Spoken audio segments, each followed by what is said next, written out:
Now I gotta discuss the FA Cup final, whether or not this is do or die for Eric Ten Hag. And the better question is not whether this is do or die for Ten Hag, is if Ten Hag is gonna die even if he does the FA Cup final, because that's the situation that we're looking at. So Manchester United, it's been reported by credible sources, not just some Mickey Mouse journalists, but some credible sources that have very good sources. They have already been speaking with the representatives of Ipswich Town's manager McKenna, who's brought the team from Football League One to Championship to Premier League in back-to-back seasons. It's been reported that they've already started communications with the representatives of McKenna, and keep in mind, this is before the FA Cup final. So, look, if they're already starting to communicate with other managers, the question is not whether or not it's do or die for Ten Hag. It's whether or not Ten Hag is kind of, if he's gone no matter what. That's the main thing. Is he gone no matter what? And from those reports, I mean, number one, it's kind of a joke, an embarrassment that Man United allowed this to be public, even to do this in the first place was wrong, but to leak this information is so wrong on so many levels. You got a team, you got a manager preparing for the most important game of the season.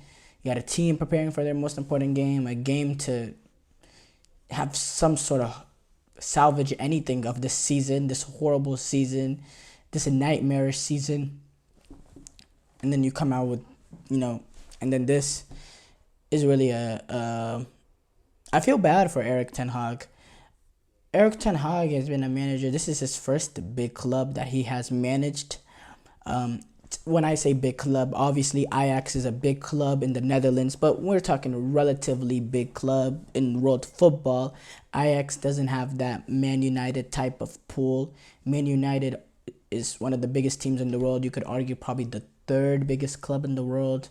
The amount of fans that they have all over the world, the pressure of being a manager in the Premier League, game in, game out, having difficult tasks, whether you're playing against a team with the squad and caliber of Manchester City, or if you're going up against a team like Luton Town, it's gonna be a dogfight day in and day out. And Eric Ten Hag came in his first season, and he had, with everybody's expectation, a brilliant first season, finishing third, reaching the FA Cup final, winning a trophy for the first time in a very long amount. Man United were on a very long trophy drought going back to their days with Jose Mourinho. So he was able to break that curse of winning a trophy for United. He was able to bring in get them back into playing Champions League football. And they had a relatively good season. They went on multiple long stretches of playing unbeaten football, and they were playing, some good football at times. But then this season, it's just been so bad on so many different levels when it comes to the injuries, when it comes to the significant drop-offs of certain players that were deemed very, very talented.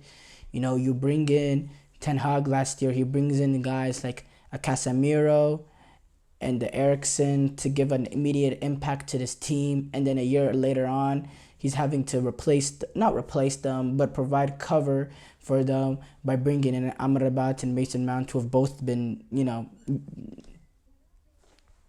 useless in terms of this season's production. And then the style of play this season. Manchester United, they want to play attacking football that's pleasing to the fans. And Eric Ten Hag's football has been rather dreadful this season, been pretty embarrassing. And then on top of that, there's been some bad moments culminating this season. I think the worst of worst was that game against Coventry, being up 3-0 in the 20 minutes or so remaining. Any top club, they close that out. They don't let Coventry even sniff the ball. This is a championship side. Let alone them get anywhere near the box. You don't even let them have a chance to hold on to the ball. You pass out the game. You leave. You finish it off.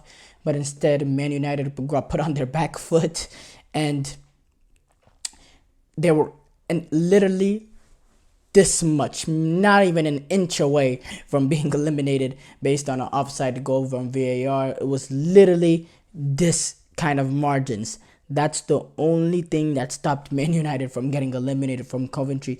And if I believe it was Haji, right? If it was this closer to him on the other side of the Man United defender, well, we won't even be having this discussion. Ten Hag would be gone by now, and the Man United would probably have hired their new manager because their season would have ended after their last Premier League game. But now, look, if Eric Ten Hag wins, does that give the United new board like a little bit of confidence? Like, oh, we punch above our weight against a Manchester City, winning an FA Cup final. He's won 2 trophies in 2 years. Does that give him a realistic out?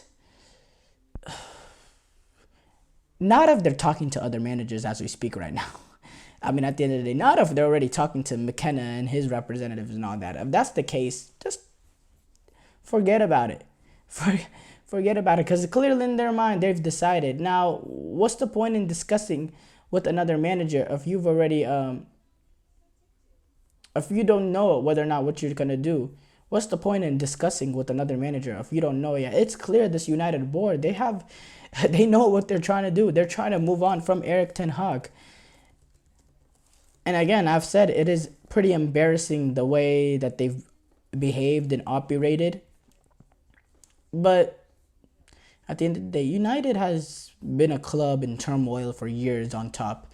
And they bring in some sort of change in US or whatever, not new ownership group, but new people running football, and a new ownership group in a certain stake. Glazers still majority owners, but the football operations running within US.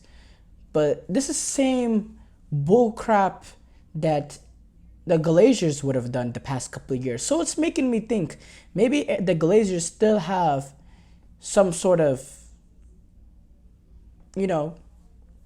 maybe they're still really the main guys in charge. I mean, they do have they're still major owners. They're still the primary owners. So it's making me see, like, are you telling me a new operation has came in to run football and operations, and they've gone and they're on the same, nonsense that the Glazers are on?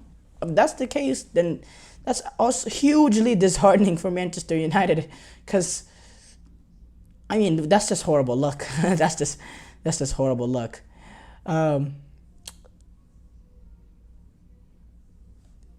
Yeah, I don't know how Eric Ten Hag compartmentalizes all of this with the FA Cup final, having to prepare for Manchester City. That's just a tough,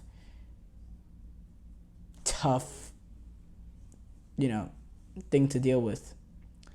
And I don't know if Wembley is going to be able to paper over all the cracks at Manchester United. I think Eric Ten Hag, he can hang his hat on the emergence of Kobe Mainoo and Garnacho under him. But then again, he's had, the way he handled the Ronaldo situation, then praised, but now you're looking at it, maybe Ronaldo was right. The way he handled the Jadon Sancho situation, and now Jadon Sancho, look what he's doing for Borussia Dortmund. He's, one of the main reasons why they're in a Champions League final after the brilliant display he had in the first leg and the good football he's playing out of Borussia Dortmund. And I want to know what Jim Ratcliffe is trying to do. What is his plan? He wants to make Manchester United the biggest club in Manchester. Well, they're the biggest club, But the main club in Manchester again, by adding a plan of a new stadium and this and this and that, and that's all important. Don't get me wrong. But first of all, have a set of footballing idea of what you want to do. And if you are going to bring in a new manager, okay, bring in the new manager, bring in your manager. But don't go be pulling this nonsense of, a few days before an FA Cup final, going to talking about a replacement for your manager. Like, that's just wrong on so many different levels.